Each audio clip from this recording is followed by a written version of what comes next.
Okay, so morning, let's begin today's talk about polymer conformation, structure, etc. So in the last few lectures, we talked about different polymer conformation in different models.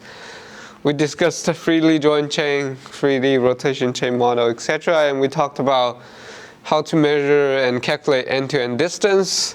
I mean, we talked about dimension of fully extended chain to freely joined chain and to fully compact chain. So today we're going to introduce some new concepts about persistence length, rigidity. But before that, there's one last part we want to wrap up. That is related to equivalent chain model. So it's called statistical segment. Let me first introduce what is statistical segment. So everybody knows that this is a freely joined chain, how end-to-end distance depends on the bond and the bond length, right? So your end-to-end distance square should be equal to NL square. But when we start to talk about other models, freely rotation chain models and hinder rotation chain models, we start to see that your chain gonna expand. And the expansion can be basically captured by this characteristic ratio. So anyone still remember what is this C infinity equals to for freely rotation chain model? Any clue? It was the actual line over the theoretical line? Yes, and usually that's for freely rotation chain model, we know it. It's just a 1 plus cosine theta divided by 1 minus cosine theta, right? So it's like how big your chain will be expanded compared to other model. So the infinity is like infinite expansion? No. It just when the chain length is long enough, when n is big. So C infinity is just expansion ratio at long enough polymer coil. So you can compare polymer versus polymer. Does that make sense, Amy? Doesn't sound like no. So let's go back. Infinity? I think that's what I'm confused about. C infinity depends on number of bonds. So if you have like short dp, if you have degree of polymerization just 510, your characteristic ratio will not be the same if your chain is fully reaches a full high enough molecular weight or dp. The best way to understand it is actually do a little bit example of shorter bonds. If we have 10 bonds, we can calculate what is characteristic ratio at C10 versus like 100,000 bonds, which is a much bigger scale. Does this expansion factor depends on how long your polymer chains are? If you compare freely joined chain versus free rotation chain. Because if you imagine in the extreme case, if you have 2-3 bonds, there's not too big a difference between free joined chain and free rotation chain. Yeah, Joseph. So basically in that equation that you have there, Cn is the characteristic ratio, Yeah. which is the same as C infinity. Now C infinity, n depends on the bond length. So basically when you're long enough, C infinity basically says when your polymer is long, very long, infinitely long bonds, you can think about its high molecular weight. Right. So your molecular weight has an impact on this characteristic ratio. Right. So your oligomer will have low characteristic ratio. In that equation, since you have average varta squared on top, it would just be, never mind. Yeah, okay. That makes So sense. as n goes to infinity, the Cn would get smaller. No, bigger. So this is a plot. So number of bonds, Cn depends on number of bonds. When the bonds goes up, your characteristic ratio will increase. But only up to 6. No, 6 is not Cn. This n is not this 6. This is the n. Number of bonds. This is just the ratio, the value of Cn. Does that make sense? This is a value, not the bond. Okay. So this means your Cn value equals 6, not as C6. Okay. They're different. Yeah, okay, that makes sense. Okay. I'm happy to slow down. More questions? Anybody? But in a sense, don't confuse yourself with too many parameters.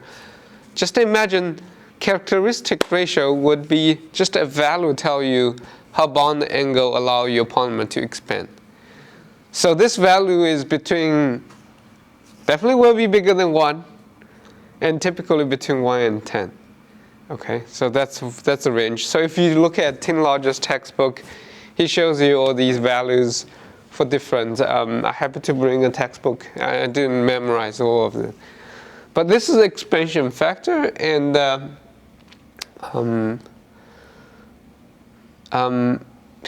so here is exactly what the expansion factor from the textbook. So if you look at polystyrene at C infinity of 10, polypropylene has 5.6. That means high molecular weight polyethylene.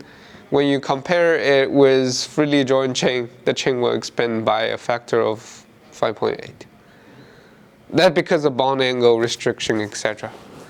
Okay. And this gives you all kind of different values.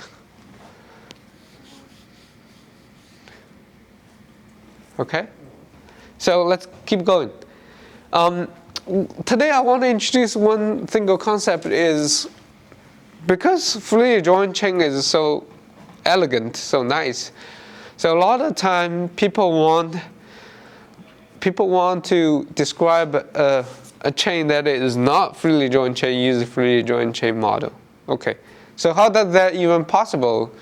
We know it's not real, but how do you describe a chain that is not freely joined chain with a free joined chain model? Everybody watch the movie, know what is stunt is?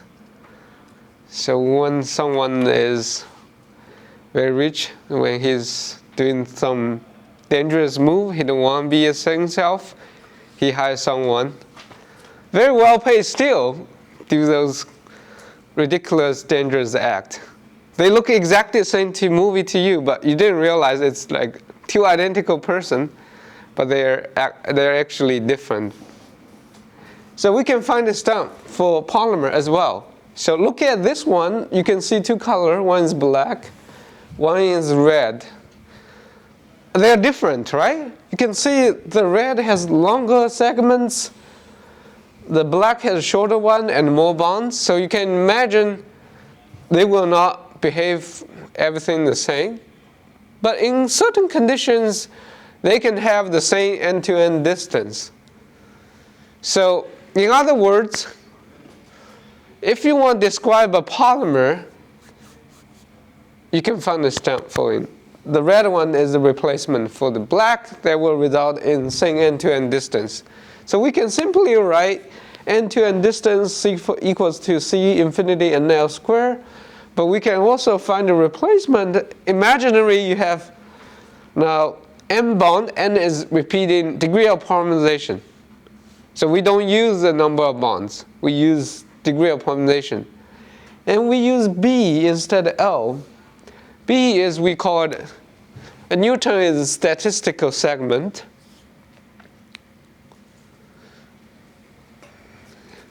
B would be this length, or this length, okay? Or this length. Basically a segment of red. And N would be degree of polymerization. What's B again? Can you say that again? Statistical segment. Yeah, on the top, right. So what are we doing here? If I don't tell you anything, I can't hide that. Too bad. But imagine you focus on the bottom. R and R squared equals MB squared. What this tells you? This is describing end-to-end distance using free joint chain, right? So this is basically said I have a free joint chain with n number of bonds with bond length of B. I should be able to describe this end-to-end distance. So in other words, we replace the black with the red. They will achieve the same equivalent amount of end-to-end distance. although each parameter varies slightly. And I can tell you n is typically smaller than the small n because degree of polarization is going to be smaller than number of bonds along the backbone. So use polyethylene, this n will be twice of, half of the n because each repeating unit has more bonds. And then B is typically bigger than L because you can see here B will be bigger. So one of the benefits of this is now you can describe imaginary replacement for your real chain and use the end-to-end distance. Very simply use NL squared. And additionally, we will also see that MB and NL will be equivalent similarly. So this is a perfect replacement you can describe and use them interchangeably in theory in calculation. Excuse me. So that's basically the last thing I want to talk to you about segmental structure and the equivalent model. So any question for this part? Amy? How do you know how long the statistical segment is? So this we actually need to calculate it. We don't know. A very good question. For a given polymer, let's say polystyrene, we know what is the C infinity value is, right? So we can calculate end-to-end distance easily using this equation because we know every single parameter here. For polystyrene, we know this is 10. We can calculate how many bonds by looking at its building, repeating units times its number of bonds within the bond. And we know L is 1.5 angstrom, right, Amy? So we can, if I know a molecular weight of polystyrene, you should be able to calculate end-to-end distance, right? Tell me yes. Yeah. Okay, good. Right, any question? Like we did in the first day for polyethylene, we tell like 280K. We did a example in the classroom, right? We can calculate end-to-end distance. So what else we know from a given known molecular weight is N, is repeating units or degree of polarization. So you can calculate B because B is only unknown here. I'll introduce a homework so help everybody better understand how to calculate the B, okay? So because you can basically calculate the value. And the other way is you can look at a few examples in Tim Lodge's textbook. So they actually tabulated all the B value for every single segment. So you will be able to see what these B's are. Sarah? Is the red line basically depicted by ND squared? Yes. Okay. Yeah. Red line, so this number of bonds, and this is bond length. Okay. Thank you. No problem.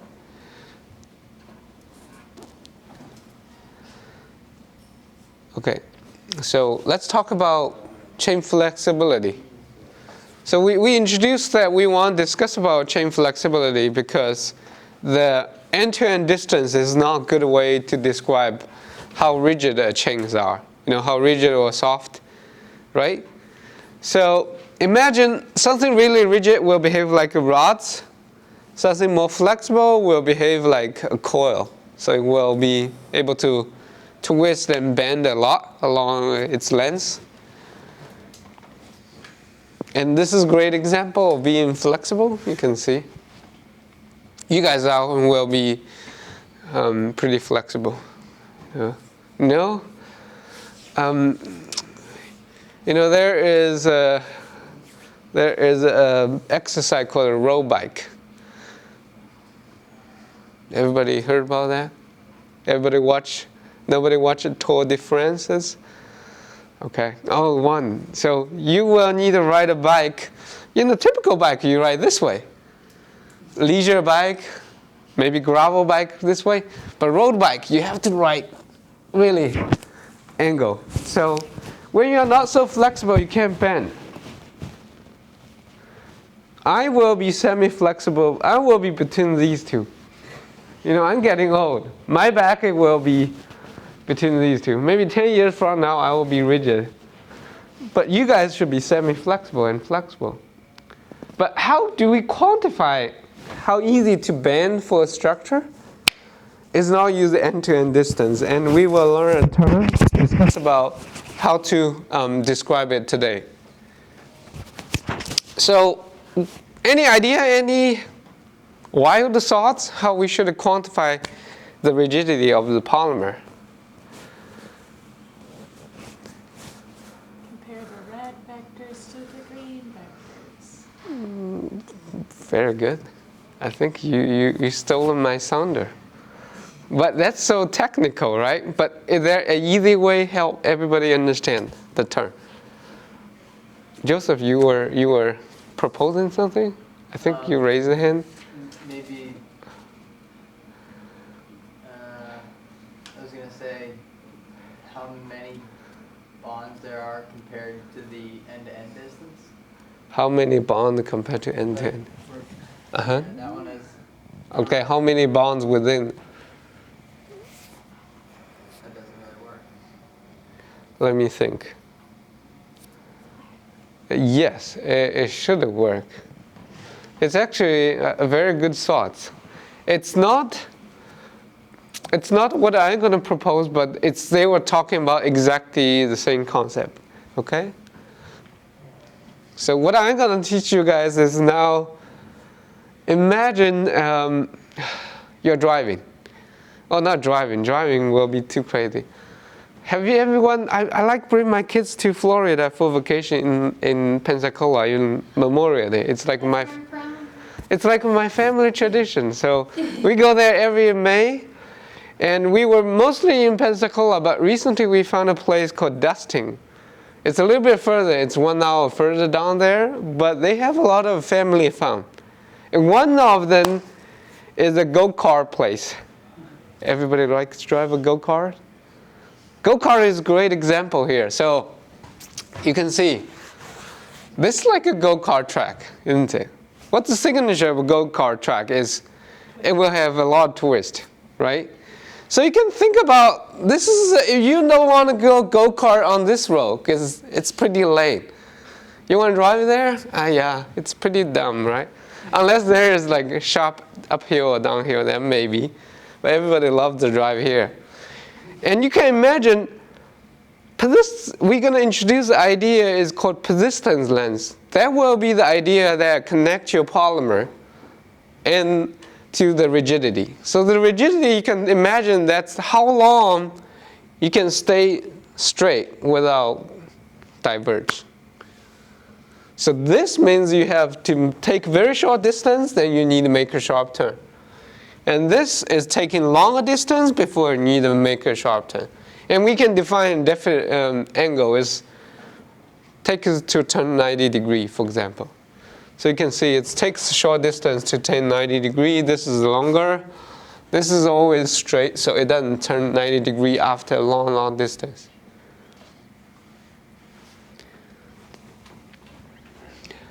So you heard me. So we just need to pretend we are a tiny ant. Go kart around the polymer backbone and see how far we can turn. Okay, if the polymer is really rigid, we will just keep going straight. If it's something more curvy or more windy, that means your polymer is much, much more flexible. In this way, we can decouple the molecular weight effect, because you can be however long, it won't change the waviness because you only make the tail of it to be a little bit longer, right? So here it is. So here is the persistence length. So another one that polymer scientists always like to talk about is the concept about vector. And this will be a little bit technical. So we already talked about persistence length, right? It's like how rigid, you can describe how rigid a chain is. And how we actually define the persistence length, and you can see 3 dash, this means define. So LP is persistence length. P stands for persistence. So LP is defined as 1 divided by L. L here is a scalar. L is just tell you what is unit length, like bond length. Then L1. L1 is what? The first bond of your polymer chain. The first carbon to second carbon. The first bond we called bond 1 vector dot end-to-end distance. R is end-to-end distance. So everybody's still familiar with the dot product, right? So this dot there will give you scalar of L1 scalar of R times cosine theta of the R. Yes, Amy. You're saying that the first L, like 1 over L is the bond length of which bond? Of like the whole repeat unit, or?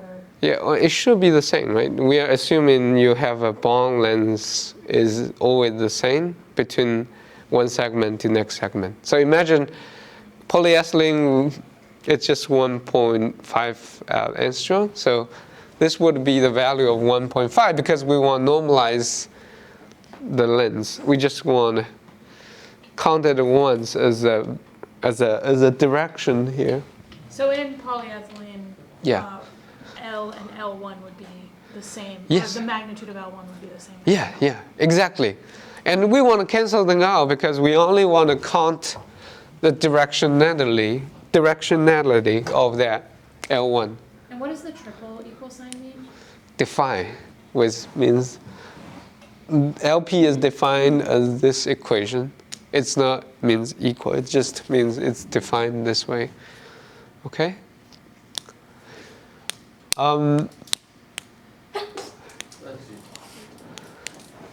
So I like to throw this garden hose example. It's not from my gardens. Disclaimer: I'm a very neat person. I can't survive looking at this.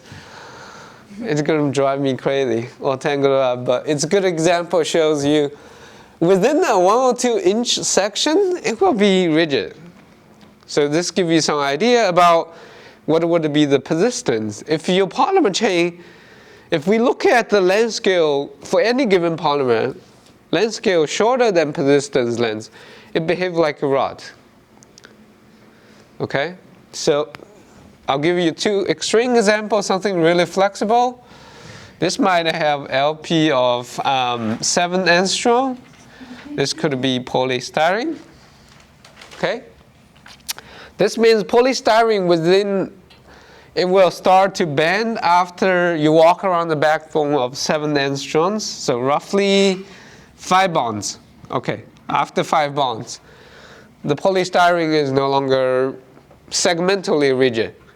Okay, so then we know polystyrene should be flexible because we calculate end-to-end distance is much bigger than 7 angstrom for 100K or etc.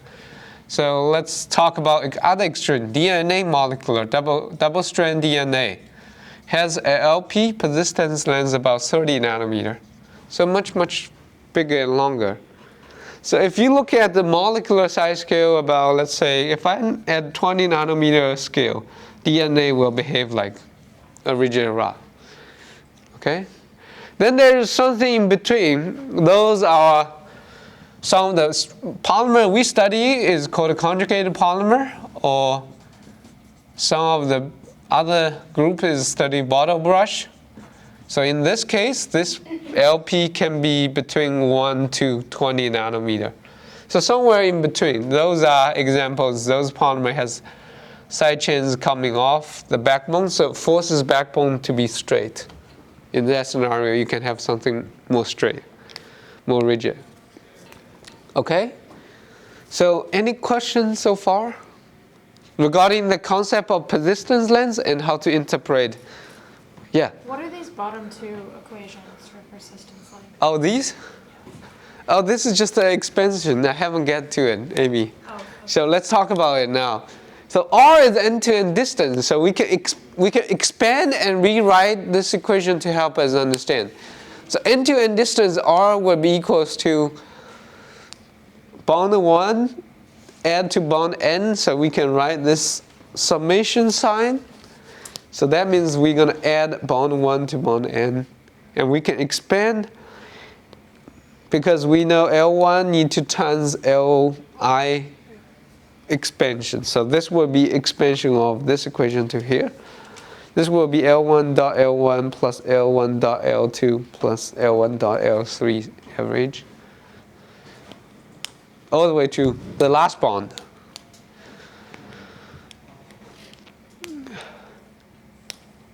And let's take a look. This dot product, L1 dot L1 is basically L1 squared because they're the same self-product. L1 dot L2. All right, that's where it seems it's a bit interesting.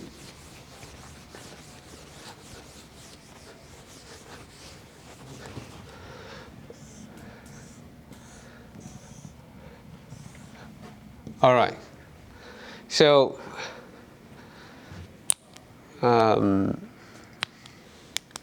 let's play a game.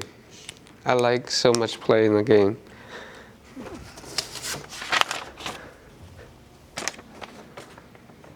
How we should play it. I need 3 volunteers. Can we have 3 volunteers? It will be fun, trust me. I won't hurt you. Come on, 3 volunteers. Okay, Sarah, we need 2 more. Okay, Joseph, 1 more, please. Someone help me. Okay, Chris, right? Winfield. Yeah, come on, go up. All right, so we're going to talk about what this equation means in a fun way.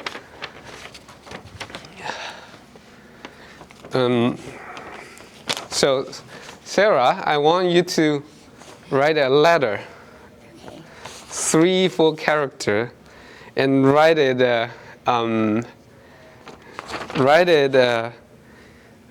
here, and maybe you can, Joseph, can we line up? So you're going to be 1 bond, and you're going to be the second bond, and I'm going to be bond 3. So can you write a letter? Okay. Can we have more papers? There's no more papers, right? So just 1 letter. Yes. But don't write it yet. Okay. Need paper? We need 2 more. Can I borrow 2 more? Okay, great. I think there's 2 there. All right. You take 1. So now we 3 can't look at Sarah. But no, wait, don't write it. Okay. So can you put this on his bag? Okay. Write it? Yes. But you cannot tell him. Okay. Then you guess what he write on him. You guess what he write, then write on my bag, okay? Then I have to see if my writing is the same as Sarah's. Okay, start. Okay. 1 letter. I kick me sign. Got it. It don't need to be exactly the same, okay? Just 1. All right. And I write what I think he wrote? Yes.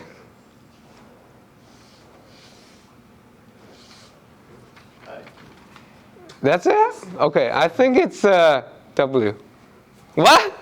Okay. N? Oh, not even. Okay. Okay, N. So, no, what I want to show you guys, we are done. So you guys feel free to sit down. Then I'll show you guys what this game is.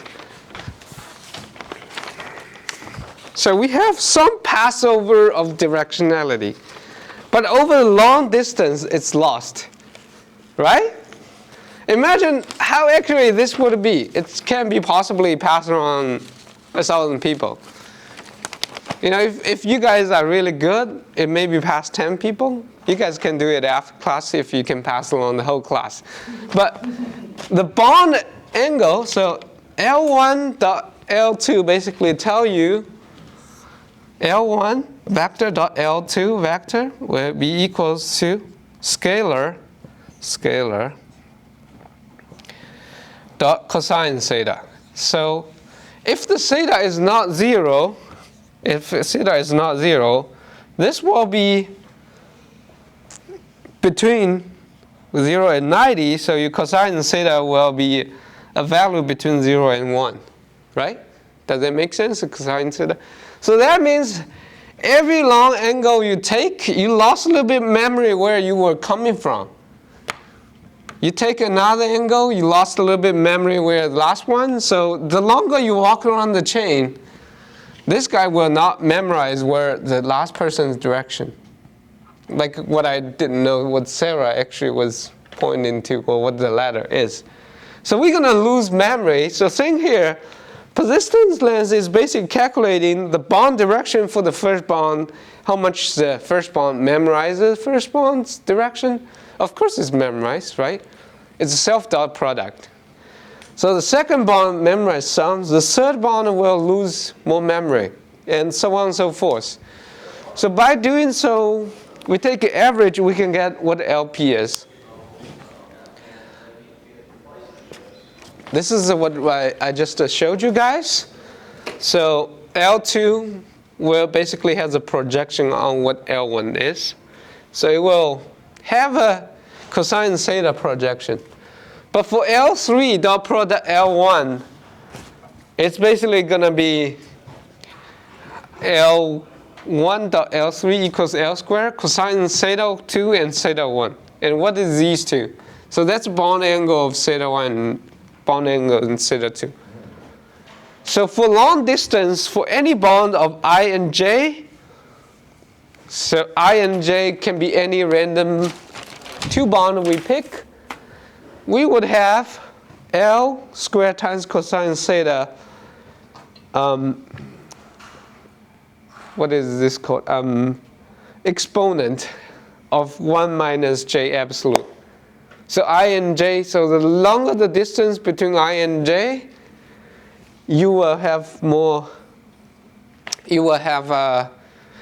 exponent. Let's say I is 1, J is 100, you have cosine theta exponent of 99, right? 1 minus 100 is 99.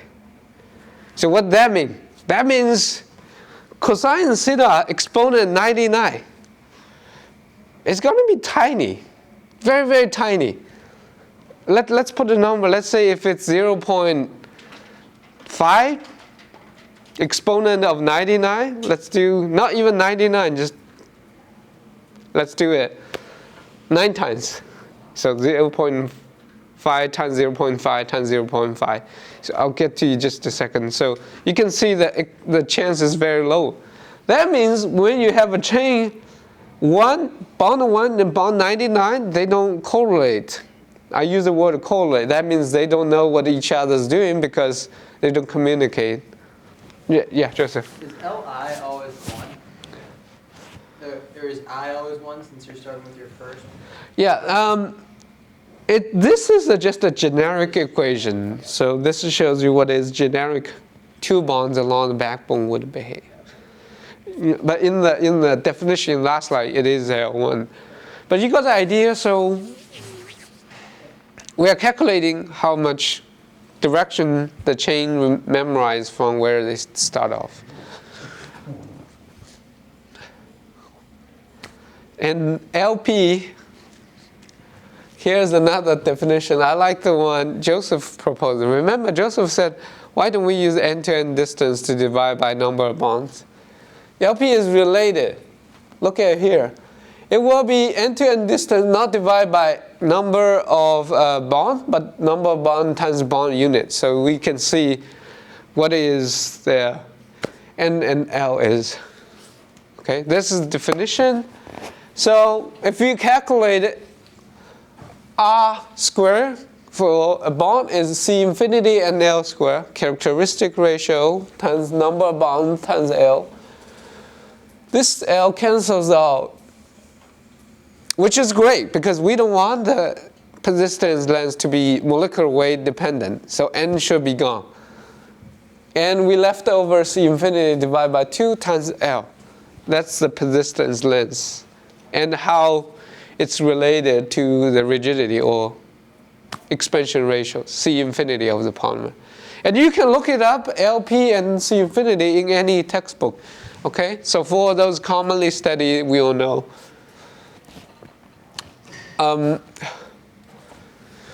So we now have two statistical treatment about flexibility of the chain. So C infinity is actually a describer for rigidity of the polymer.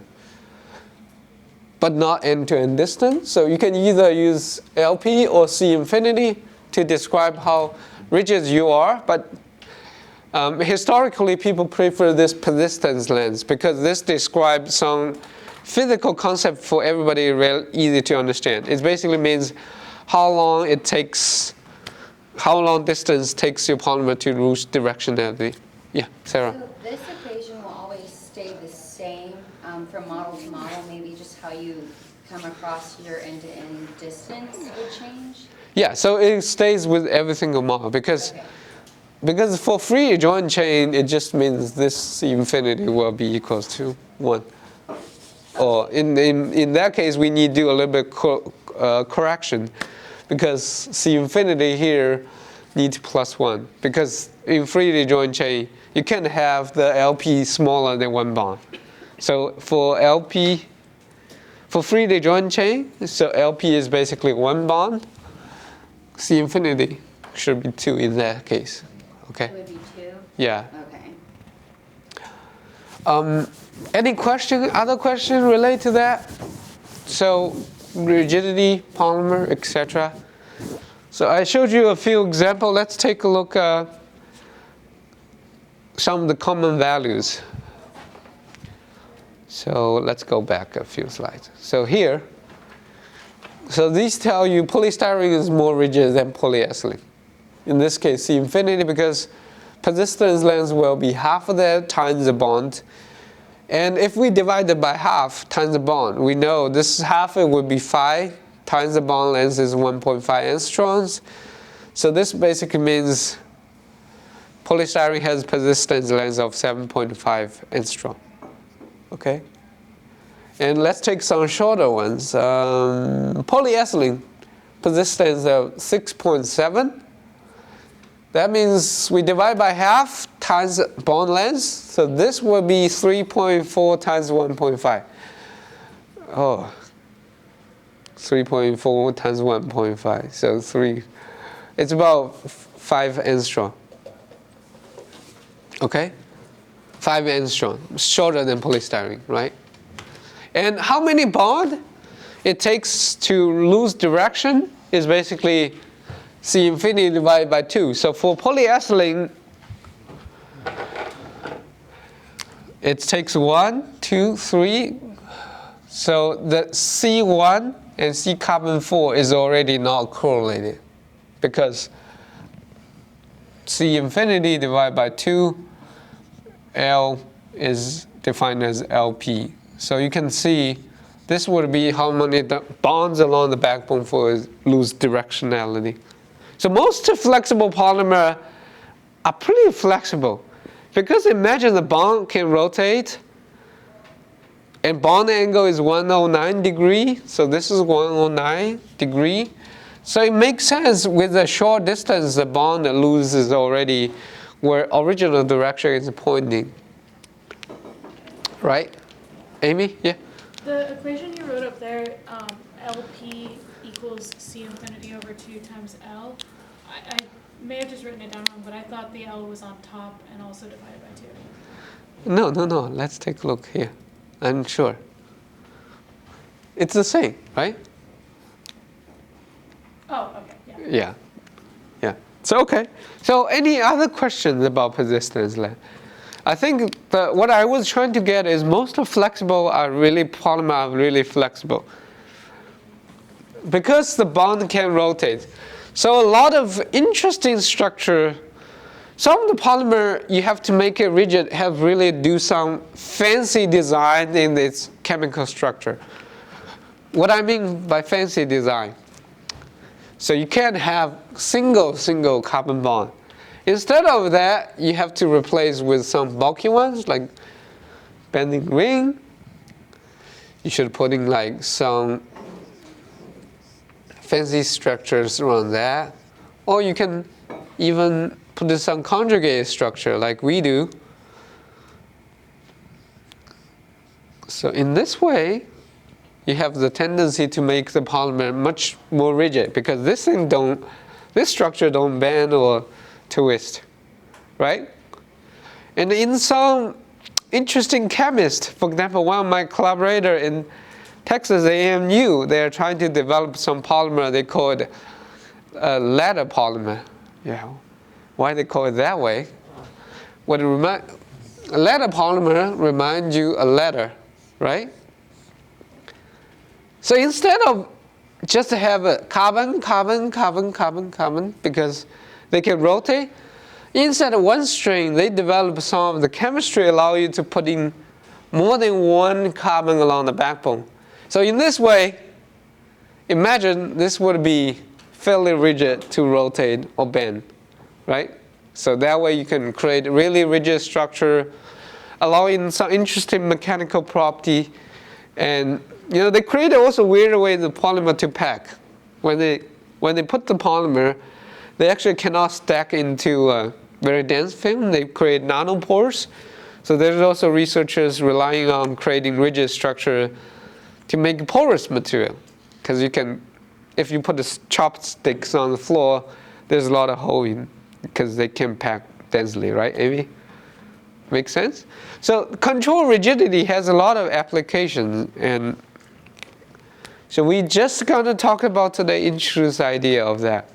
And in the next class, I'm gonna discuss about, after we talk about this, we're gonna discuss about how to measure polymer coil size. So we're gonna introduce the idea about radius of gyration. So this is a concept very different with end-to-end distance, but they're correlated. So we can use that parameter as the size we measure the polymer. And we will talk about what is radius gyration in next Tuesday. And we talk about, I won't talk about how to measure them, although I really like to talk about that. But I'll save that for my colleague to teach you guys next spring. But I'll introduce concept, and I'll introduce how end-to-end distance is related to RG. If you measure one, you can understand the other. And we solve all the mystery of this class because we finally can go from the theory or the models to something we can really measure. We can you can make a polymer, we can measure the radius gyration, etc. Okay? Any questions? Last questions for the class? One announcement. Let me first stop the record.